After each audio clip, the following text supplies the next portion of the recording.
ज्ञान की बात सुने।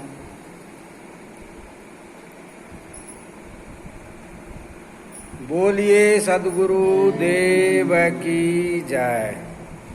सद्गुरु देव की जय। कबीर साहब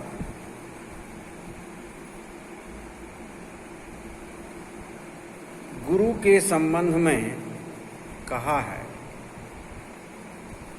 कि गुरु की स्थिति कैसी होनी चाहिए। तो गुरु का वैसे तो बहुत सारा उदाहरण सद्गुरु दिए हैं, लेकिन इस पद में कबीर साहब यह कहना चाहते हैं कि गुरु धरती की तरह होना चाहिए।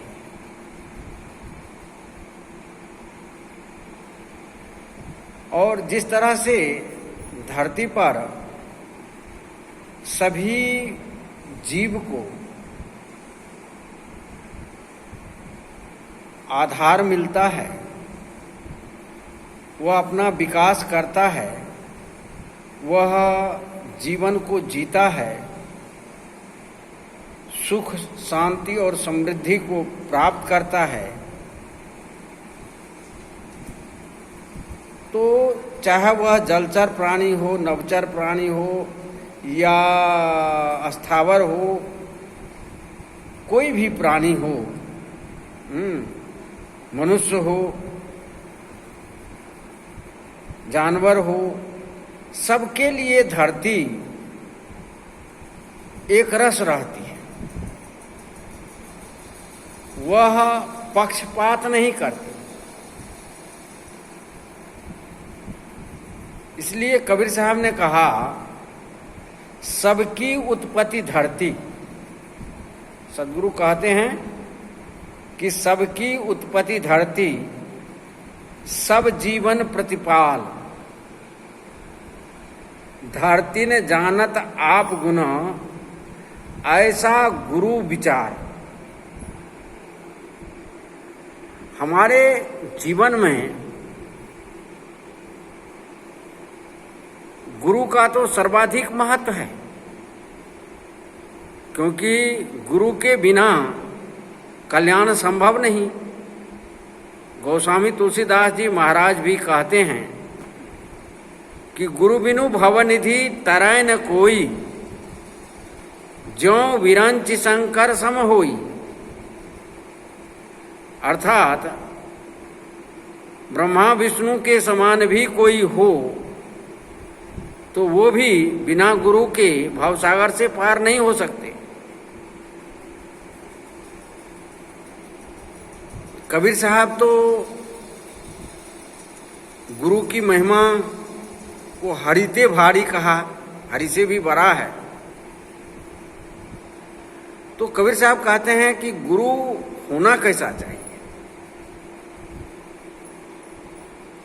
तो लक्षण बताते हैं कि गुरु का लक्षण एक लक्षण बताए हैं, और सा भी लक्षण है, लेकिन यहाँ एक लक्षण का मैं आज वर्णन करूंगा कि गुरु धरती की तरह होना चाहिए।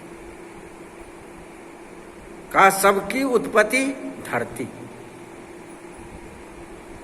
सब जीवन प्रतिपाल। अब मान लो कि पृथ्वी ना रहे तो कोई भी जीव जगत का होना संभव है? अर्थात नहीं। पृथ्वी न हो तो कोई जीव जगत की संभावना है ही नहीं। पृथ्वी है तो जीव जगत है।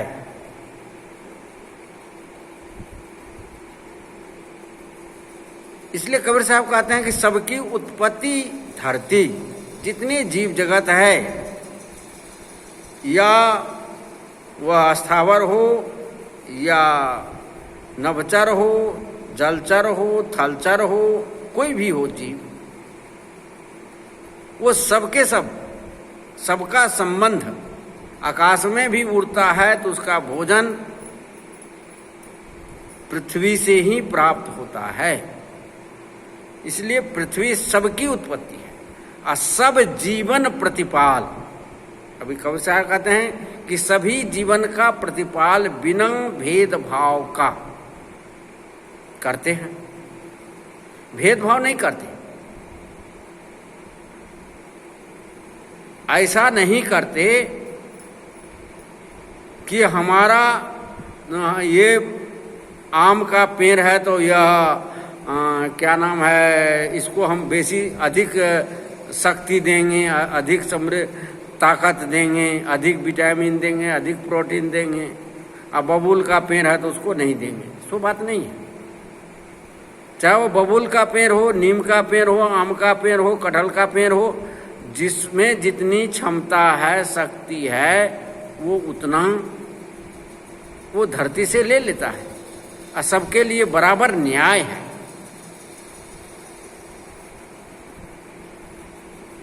अब जैसे हमारे ही शास्त्र में, भारतीय शास्त्र में द्रोणाचार्य का नाम आता है, तो वो एक पक्षीय गुरु है, पूर्ण गुरु नहीं, क्योंकि अर्जुन को तो वह सर्वश्रेष्ठ बनाना चाहता है, लेकिन बदले में एकलव्य का अंगूठा काट लेता है। बदले में एकलव्य का अंगूठा काट लेता है। तो ऐसा गुरु नहीं चाहिए। चाहे वह एकलव्य हो कि अर्जुन हो कि दुर्योधन हो कि और कोई हो, गुरु गुरु है और वह धरती की तरह होना चाहिए, जो उसके शरण में आए। जिस तरह से धरती एक रस व्यवस्था करती है सबके लिए, उसी तरह से गुरु को चाहिए कि उसका कोई भी शिष्य है, बिना भेदभाव किए उसे संपूर्ण ज्ञान की शिक्षा देनी चाहिए, साधना की शिक्षा देनी चाहिए और उसे पूर्णता की ओर पहुंचाने में कोई भी कसर नहीं छोड़नी चाहिए, है ना। तो ऐसा गुरु चाहिए। सबकी उत्पत्ति धरती, सब जीवन प्रतिपाल। धरती ने जाने आप गुण। अब यहां कहते हैं धरती न जाने आप गुण। गुण से तात्पर्य है वह जो कार्य कर रहे हैं, वो जो लोगों को दे रहे हैं, वो उसके जो प्राकृतिक गुण है, उस बात को धरती नहीं जानती। धरती ने जाने आप गुण, वह धरती नहीं जानती कि मेरे अंदर कौन कौन से गुण हैं। धरती ने जाने आप गुण, वो सबको बराबर देती है।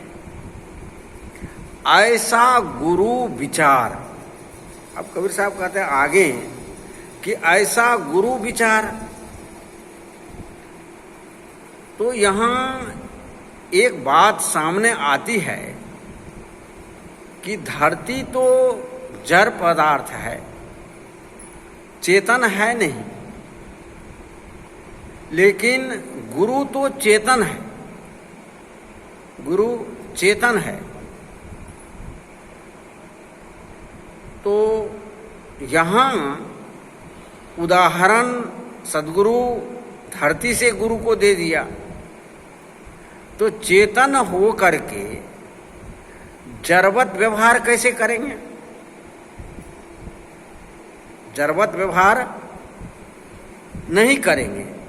तो यह धरती तो गुण नहीं जानता, लेकिन गुरु तो अपने गुण को जानता है। अपने गुण को जानता है, अपने दोष को भी जानता है, क्योंकि गुरु चेतन है, वह गुण और दोष दोनों जानता है। तो जब दोनों जानता है गुरु, तो ऐसी स्थिति में कैसे संभव है कि वह जरवत हो जाए, यह शंका है।